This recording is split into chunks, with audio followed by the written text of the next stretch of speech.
예, 오늘도 하나님의 은혜가 가득한 주일입니다. 여러분을 보니 제 마음이 너무나 기쁩니다.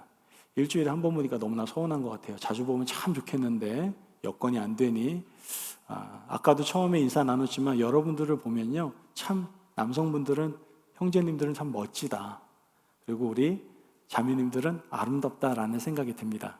여러분 어떻습니까? 저를 보면서 참 멋지다 이런 느낌 드십니까?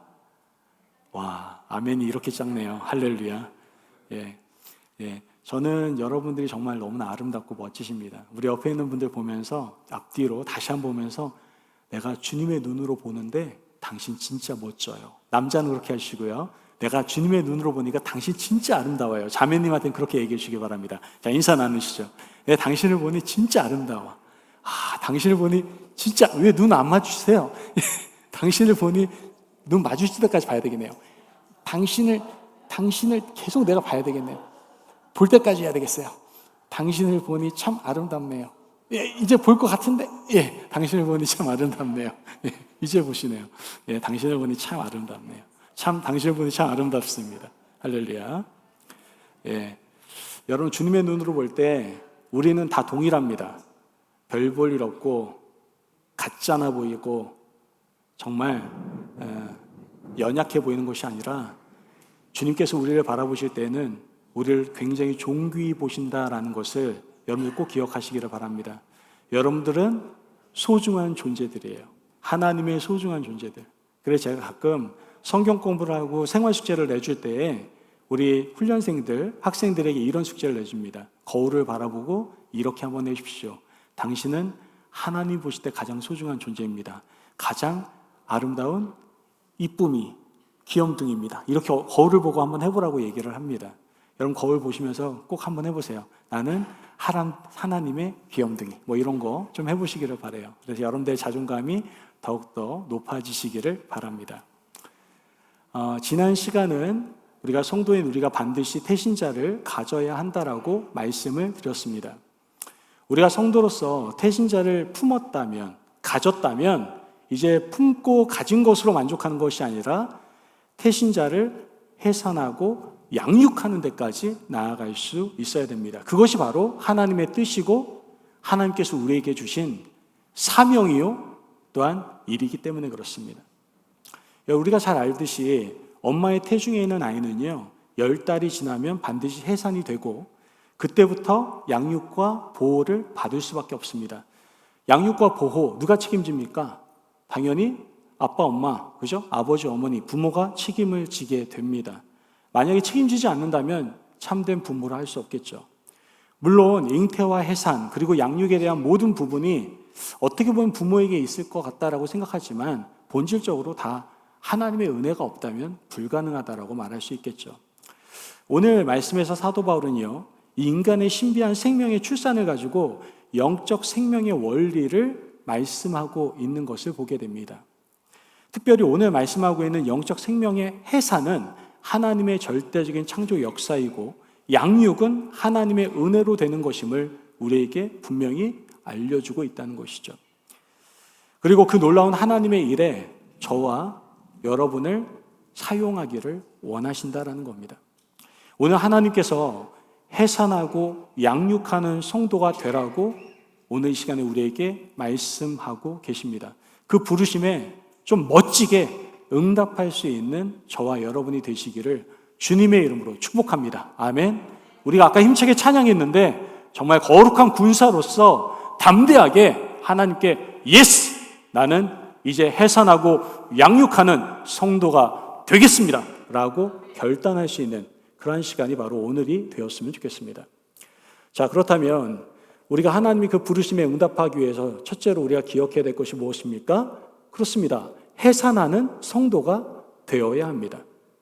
자, 그렇다면 해산하는 성도는 어떤 성도입니까? 마음에 품고 있는 기도하는 태신자를 주님께 인도하는 그 사람이 바로 해산하는 성도입니다. 하나님의 때에 따라 태신자를 예수님께로 인도하는 일은 산모의 역할과 비슷하다라고 우리는 한번 생각해 볼 수 있습니다. 요한복음 1장 40절에서 41절 말씀을 같이 한번 보도록 하겠습니다. 40절에 41절 같이 읽어볼까요? 시작. 요한의 말을 듣고 예수를 따르는 두 사람 중에 하나는 시몬 베드로의 형제 안드레라. 그가 먼저 자기의 형제 시몬을 찾아 말하되 우리가 메시아를 만났다 하고, 메시아는 번역하면 그리스도라. 자, 이 말씀을 보면 예수님의 제자들 어떻게 합니까? 요한의 말을 듣고 안드레가 먼저 전도를 받게 되죠. 그 후에 안드레가 자기 형제 시몬을 찾아가서 자기가 만난 메시아를 소개합니다.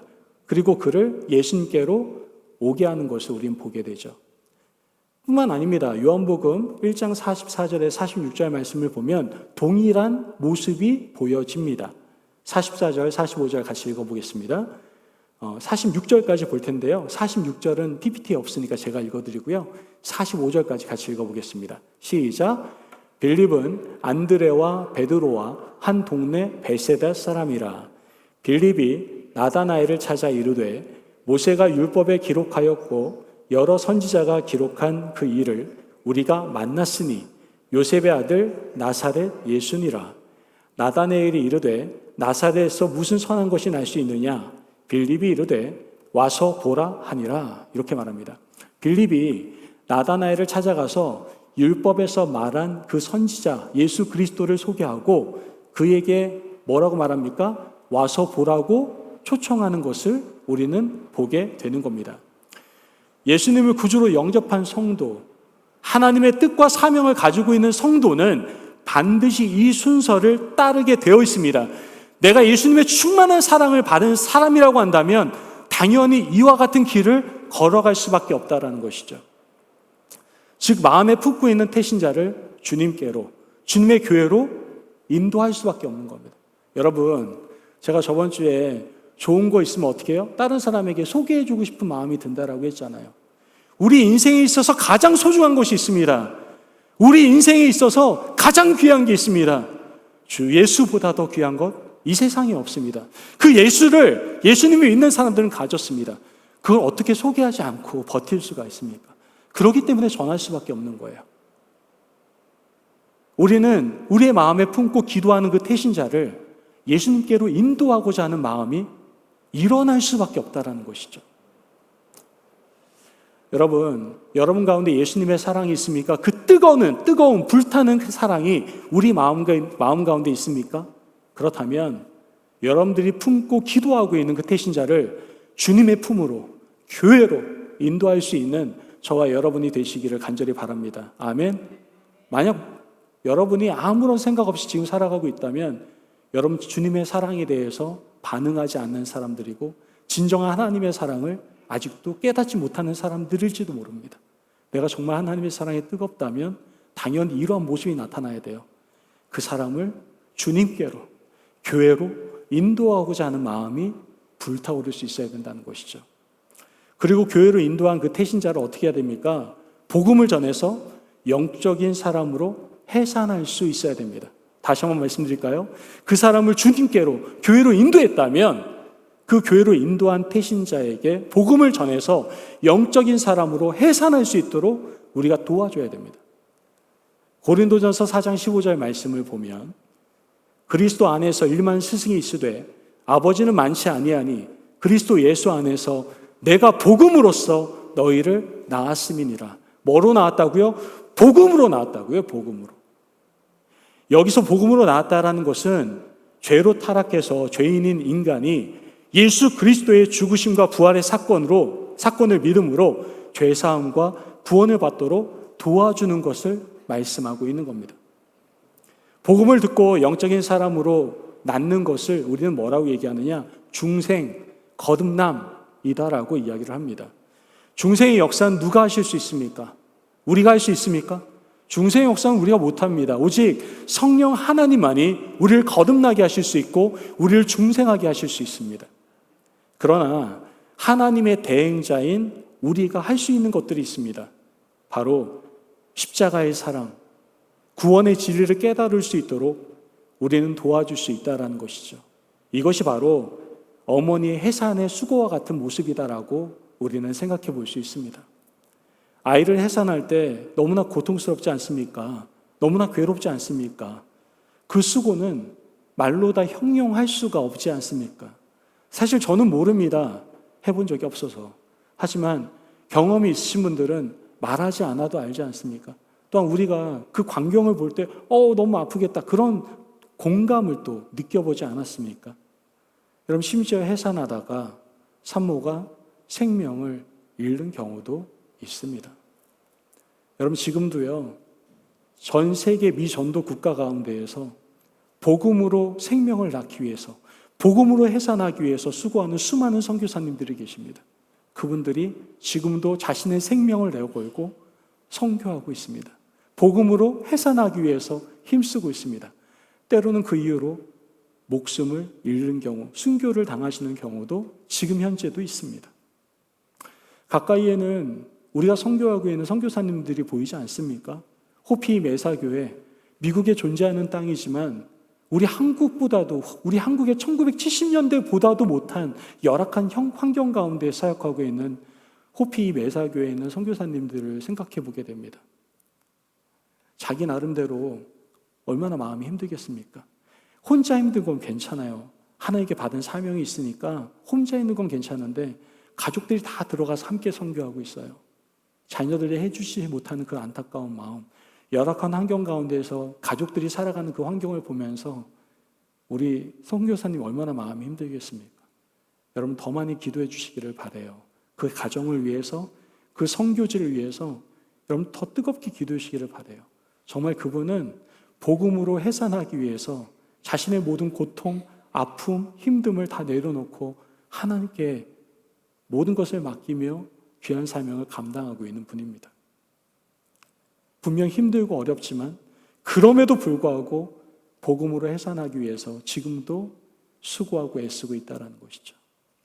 여러분, 우리도 이런 모습을 본받아서 복음으로 해산하는 그러한 수고가 우리 가운데 있어야 돼요. 힘들 수 있어요. 이 사람들이 말귀를 못 알아들을 수도 있고요. 나를 공격할 수도 있어요. 괜찮아요. 그래도 우린 복음으로 해산하는 수고를 감당할 수 있어야 된다는 것이죠. 여기서 끝이 아닙니다.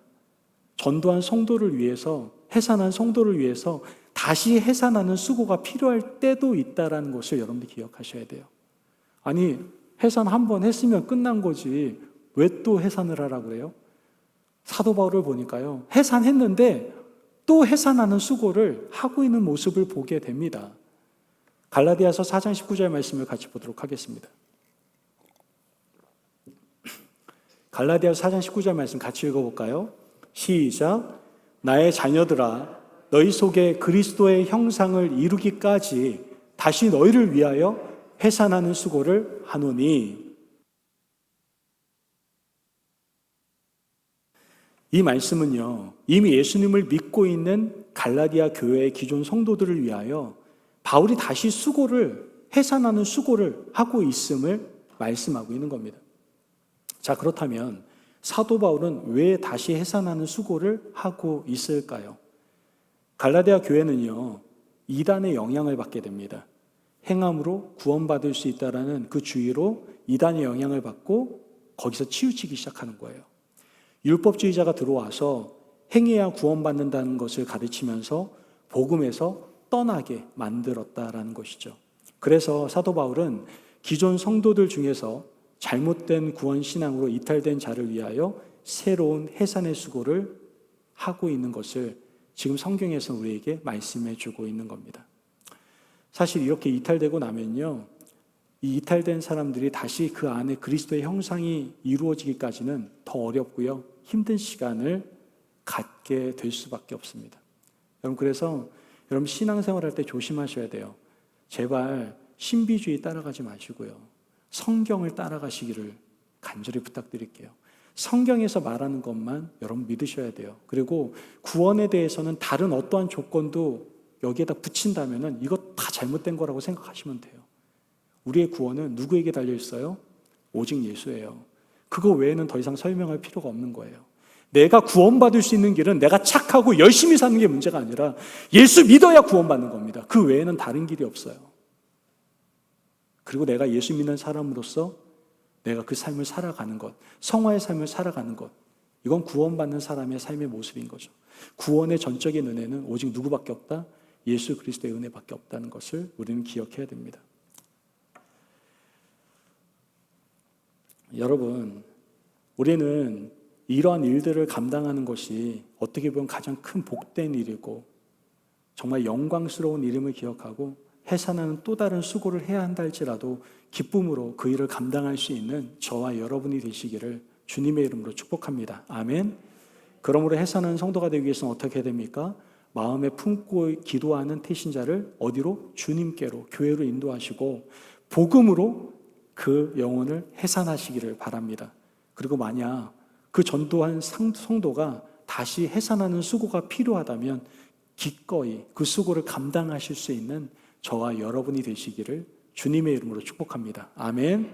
자, 또한 하나님의 그 부르심에 그 사명에 응답하기 위해서는 첫째는 해산하는 성도가 되어야 된다는 것이고 두 번째는 바로 해산한 성도를 양육하는 성도가 되어야 됩니다.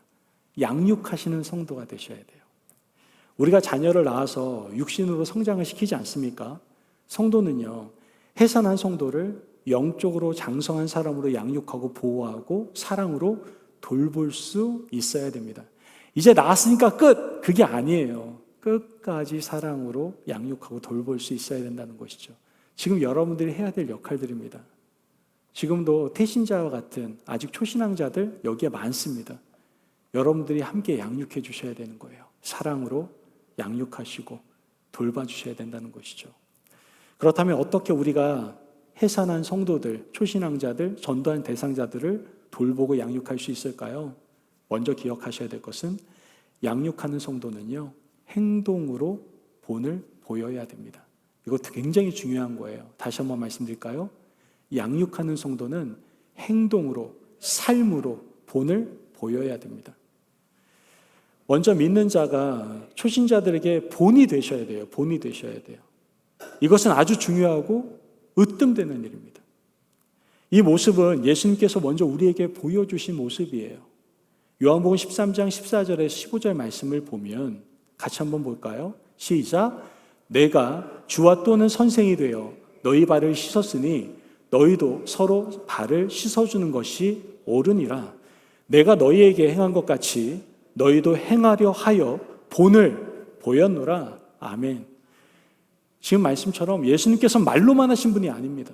말로만 사랑해라, 말로만 섬겨라 이렇게 말씀하신 게 아니에요. 말로만 겸손해라 라고 얘기하신 것이 아니라 그분은 직접 사랑을, 겸손을, 섬김을 본으로, 삶으로 보여주셨습니다. 그분의 사랑을 보여주시기 위해서 이 땅에 내려오셨고 그분의 사랑을 확실하게 입증하시기 위해서 십자가에 못 박혀 죽으시고 부활하셨습니다. 그분의 아름다운 섬김은 오늘 본문에 나옵니다. 자기하고 수준이 맞지 않는 그러한 사람들의 발을 씻기면서까지도 그들을 섬기셨던 겸손의 모습을 보이셨던 분이 바로 우리 예수님이십니다. 또한 사도 바울도 너희는 나를 본받는 자가 되라고 말씀을 하시죠. 고린도전서 4장 16절 말씀을 보면 그러므로 내가 너희에게 권하노니 너희는 나를 본받는 자가 되라. 여러분, 하나님의 은혜를 받은 우리가 예수님을 믿는 법을 행동과 삶으로 보여줘야 됩니다.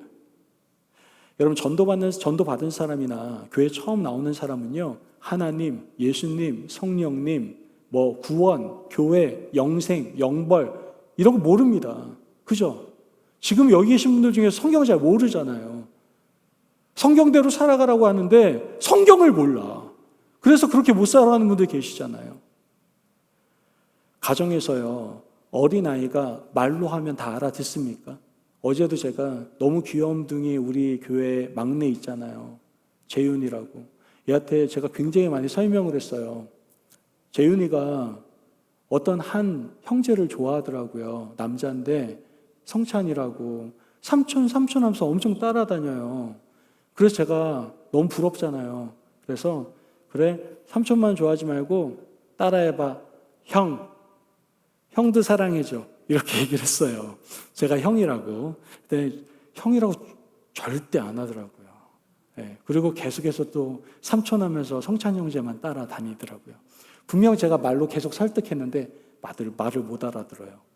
우리 성찬 형제만 따라간 이유가 뭘까요? 성찬 형제가 그의 삶을 통해서 또한 그의 모습을 통해서 얼마만큼 재은이를 많이 사랑해주고 챙겨줬는지를 알 수가 있는 거죠. 여러분, 어린아이들은요, 절대로 말로 배우는 게 아니고 그들이 보고 흉내낼 수 있는 대상은 누구예요? 부모들입니다. 부모들. 부모 보고 배워요. 부모 똑같이 외웁니다. 우스갯소리지만 그런 얘기도 있잖아요. 애들이 안 듣는 것 같아도요, 부모님이 하는 얘기, 하는 행동 다 봐요. 어느 날 어떤 장로님 한 분이 가정에 왔대요.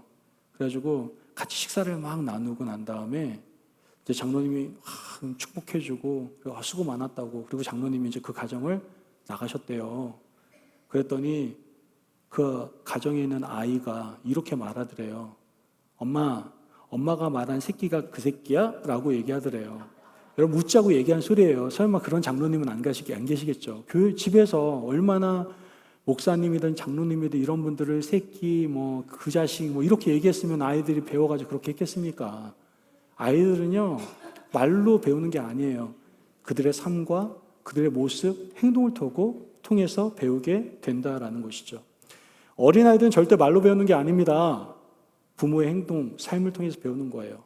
부모의 사랑을 통해서 사랑을 알게 되는 거고, 부모의 섬김과 헌신을 통해서 헌신과 섬김을 배우게 되는 거고, 부모의 물질관, 부모의 신앙관을 배우면서 자라게 되는 겁니다. 이처럼 먼저 예수님을 믿는 우리가 예배드리는 자세나 주일 성수, 또한 11조 생활, 기도 생활, 전도 생활, 구제 생활, 또한 가정 생활, 말과 행동 하나하나가 어떻게 해요? 본이 될 수 있어야 됩니다, 여러분. 본이 될 수 있어요. 제발 부탁드립니다. 신앙생활 오래 하신 분들 많잖아요. 저희 성도님들 가운데. 본이 되시기를 바라요. 여러분의 모습이, 여러분의 행동이, 여러분의 삶이 지금 신앙이 부족한 분들에게 본이 되셨으면 좋겠어요. 와, 저분 보니까 저렇게 신앙생활 해야 되는 거구나. 이러한 본을 제발 보여주셨으면 좋겠어요. 감사한 것은 우리 신앙의 연배가 있으신 많은 성도님들이 그러한 신앙의 모습을 보여주고 계셔서 정말 감사합니다. 앞으로도 계속해서 그러한 아름다운 본의 모습을 보여줄 수 있는 우리 임마누엘 가족들 되시기를 축복합니다. 아멘. 예수님을 믿는 우리의 모든 삶은 교회에 발을 들여놓는 모든 사람들에게 있어서 아주 귀중하고 훌륭한 시청각 교육자료가 될 수가 있는 겁니다. 그러므로 믿지 않는 자와 믿는 자가 좀 달라 보여야 되지 않겠습니까? 생활에 분명한 차이가 있어야 되지 않겠습니까? 구별되고 거룩한 모습, 그런 모습을 우리가 먼저 보여줄 수 있어야 됩니다. 이런 본을 통해서 해산한 성도들이 건강하게 양육될 수가 있는 겁니다. 또한 우리가 이렇게 행동을 통해서, 삶을 통해서 본을 보이는 것뿐만 아니라 그 양육하는 성도는요, 그러한 초신자들, 전도하는 사람들에게 말씀으로 먹일 수 있어야 됩니다. 말씀의 젖을 먹일 수 있으셔야 돼요. 베드로전서 2장 2절 말씀을 보면 갓난 아기들 같이 순전하고 신령한 젖을 사모하라. 이는 그로 말미암아 너희로 구원에 이르도록 자라게 하려 함이라. 이렇게 얘기합니다. 여러분, 세상의 것, 모든 것들은 다 변질되고 또 다 사라질 것들입니다. 이런 이것저것 혼합되는 이런 것들 우리 새로운 초신앙자들에게 가르치지 마세요. 또한 말로만 좋은 조언, 좋은 말로 양육할 거라고 생각하지 마세요. 사람은요, 절대로 말로 변화되지 않습니다. 사람이 변할 수 있는 방법은 딱 한 가지입니다. 말씀으로 변할 수 있어요. 그래서 우리는 양육하는 성도로서 말씀의 젖을 초신앙자들에게 먹일 수 있어야 된다는 것이죠. 여러분, 해산한 성도는 아직 어린아이 같은 성도이기 때문에 단순한 복음과 구원에 대한 지식으로 양육할 수 있어야 돼요. 예수님만을 증거할 수 있어야 돼요. 예수님을 온전히 전할 수 있어야 돼요.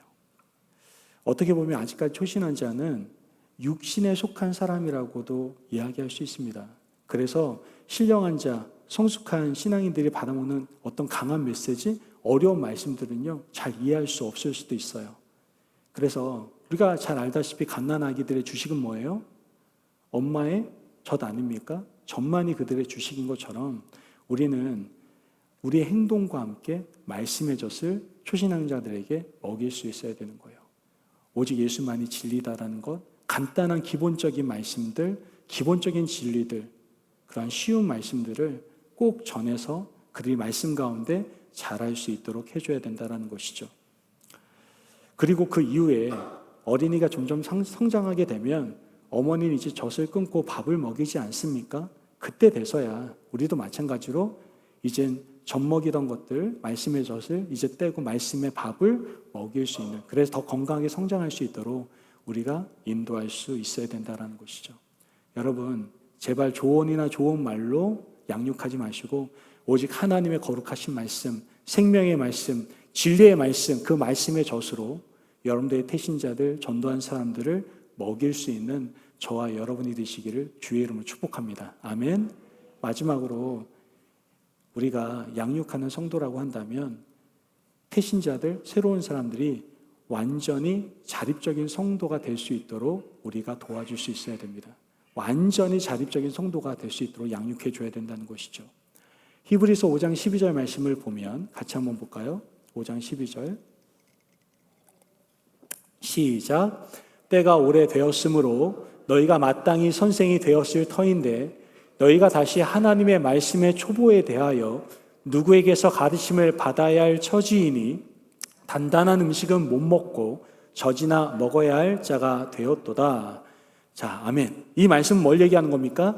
신앙의 선생이 되도록 양육해야 된다는 걸 얘기하는 겁니다. 우리의 궁극적인 양육의 목적은 그 사람이 신앙의 선생이 될 수 있도록 우리는 양육해야 된다는 것이죠.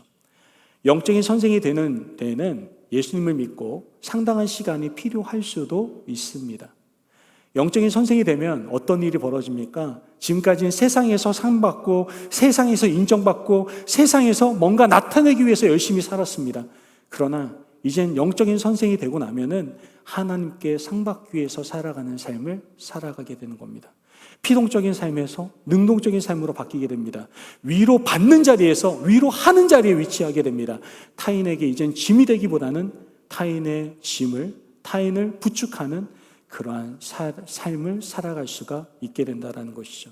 그리고 더 나아가 자기 십자가를 지고 주님을 따르는 단계로 돌입을 하게 되는 겁니다. 가는 곳마다 예수 그리스도의 향기를 바라고 나타나게 되는 것이죠. 우리가 전도한 성도들이 이렇게 자립적인 성도가 될 수 있도록 양육해야 됩니다. 스스로 꽃이 되어서 향기를 발할 수 있도록 신앙의 선생이 되어서 이제는 여태까지 받고만 있었는데 이제는 가르칠 수 있는 사람, 복음을 전할 수 있는 자가 될 수 있도록 우리는 그때까지 양육할 수 있어야 된다는 것이죠. 제발 주일 좀 지켜, 성경 좀 봐. 아니 왜 이렇게 11조 생활 안 해? 전도 좀 해, 감사 좀 해, 선한 일 좀 해, 예배 좀 잘 드려. 이런 말 하지 않아도 스스로 자립적으로 할 수 있도록, 그러한 성도가 될 수 있도록 우리가 양육할 수 있는 저와 여러분이 되시기를 주님의 이름으로 축복합니다. 아멘. 그러므로 해산한 성도를 양육하기 위해서는 먼저 어떻게 해야 돼요? 행동으로, 삶으로 본을 보이시고 말씀의 젖을 먹여서 성장하게 하며 완전히 자립적인 성도로 우리가 양육할 수 있는 저와 여러분이 되시길 주님의 이름으로 축복합니다. 아멘. 여러분, 우리는 태신자를 가져야 됩니다. 그리고 태신자를 해산하고 양육하는 성도가 되어야 합니다. 왜입니까? 이것은 하나님께서 우리에게 주신 사명이기 때문에 그렇습니다. 제발 전도하고 교회만 데려놓으면 끝이다 이렇게 생각하지 마세요. 그 새신자들을, 전도한 사람들을 해산하고 양육하셔야 돼요. 우리가 해산하는 성도가 되기 위해서는 어떻게 해야 됩니까? 마음에 품고 기도하는 그 태신자를 주님께로, 교회로 인도해야 됩니다. 또한 복음으로 영적인 해산을 해야 됩니다. 영적인 사람으로 해산을 하셔야 돼요. 또한 만약 전도한 성도를 위해서 다시 해산하는 수고가 필요하다면 기꺼이 그 수고를 감당할 수 있는 하나님의 거룩한 성도가 되어야 됩니다. 또한 해산하고 양육하는 성도가 되기 위해서는 어떻게 해야 됩니까? 먼저 행동으로, 삶으로 본을 보이셔야 되고 말씀의 젖을 먹이셔야 돼요. 그리고 자립적인 성도로 성장할 수 있도록 우리가 양육해야 됩니다. 바로 이러한 해산하고 양육하는 성도가 열국의 아버지인 아브라함의 자손이고 놀라운 아브라함의 축복을 받을 성도인 줄을 여러분들 꼭 기억하시고 믿으시기를 바랍니다. 오늘 하나님께서 우리에게 말씀하십니다. 태신자를 가졌느냐? 이젠 해산하고 양육하는 거룩한 성도가 되어라. 오늘 이 하나님의 부르심과 사명에 우리가 해산하고 양육하는 성도가 되겠노라고 결단할 수 있는 저와 여러분이 되시길 주의 이름으로 축복합니다. 아멘. 우리 함께 기도하도록 하겠습니다. 하나님, 우리가 태신자를 갖겠습니다. 우리가 해산하고 양육하는 성도가 되겠습니다. 그럼 말미암아 정말 하나님께서 허락하신 아브라함의 축복의 통로가 될 수 있는 저희들의 삶이 될 수 있도록 역사하여 주옵소서. 우리 함께 기도하며 나가도록 하겠습니다. 기도합니다.